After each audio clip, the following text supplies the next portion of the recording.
Galileo was already on his knees when I arrived. The chamber breathed cold stone and candle smoke. A quill scratched across parchment so sharply it seemed to cut the silence in two, and every inquisitor in the room stared as if the motion of that pen could force the planets back into obedience. Then I saw the true emergency. 2 guards were dragging away a confiscated crate from the edge of the tribunal, and pressed into the wax seal was a mark I knew far too well. The continuity symbol tied to the crystalline alloy lens I had traced back to 1605. If that crate reached a furnace, an entire branch of history would go up with it. Every heroic instinct in me said intervene. Every surviving instinct said wait. So I slipped behind a pillar and followed the crate instead of charging the guards. In the Roman Inquisition, foolish bravery could turn a rescue into an exhibit.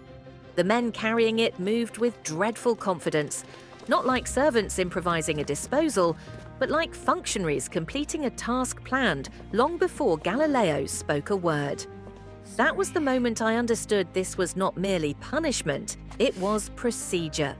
And while Galileo lowered his head to renounce what he had seen with his own eyes, I made the ugliest choice of the night. I let the public tragedy continue so I could chase the private theft. To understand why that choice mattered, you have to understand Galileo. He was not simply a difficult old scholar peering through a telescope. He was one of the men who helped transform looking into evidence. He watched moons circling Jupiter. He observed the phases of Venus. He saw blemishes on the sun and roughness on the moon. Each discovery weakened the old Earth-centered picture of the cosmos. And that was dangerous, because this trial was never only about astronomy, it was about authority. Who gets to define reality, inherited doctrine or repeated observation? The telescope sat at the center of that clash. It looked humble enough, just a tube and glass, but its power came from fragile advances in lens making, grinding, curvature, alignment, polish. Improve those, and human sight stretches farther than custom ever intended. The heavens become measurable, maps improve, navigation sharpens, questions multiply. That is why the prototypes mattered. Their alloy did not fit comfortably in 1633, and neither did their precision. They belonged to a hidden technological thread, connecting the science of seeing with something else beginning to awaken, the science of exact measurement. I trailed the guards through storage corridors stacked with confiscated books, instrument cases, and cracked astrolabes. Soon a pattern emerged. Ordinary papers were tossed aside. Common tools were tagged and shelved, but lenses, rings, and wrapped optical components were being separated with almost surgical care. Someone here knew exactly what to remove. Galileo was being condemned for heresy in public, yes, but the optics were being hunted in private for another reason. Then I found the proof. A coded inventory slip half hidden beneath a ledger, marked with instructions no ordinary church official should have written.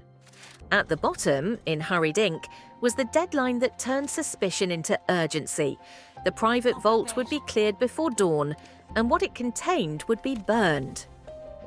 Which meant I had only the Roman night to steal history back. I lifted the key from a dozing clerk, slipped into the vault, and found what the inventory promised. Banned charts, wrapped lenses, and hidden beneath condemnation orders, the master blueprints. Optical curves lay beside gear trains and a crude oscillation sketch, far too early, far too precise. When footsteps scraped the corridor, I took the plans, scattered the drawers, and left the burners one delay short of their fire. I could not save his words that night, but I saved the knowledge they feared. And when I emerged into Rome's black streets, I froze. Across the square stood a solitary figure beside a working gear-driven oscillator built from the very schematics in my coat. The hidden hand was not preserving time, it was preparing to mechanize it.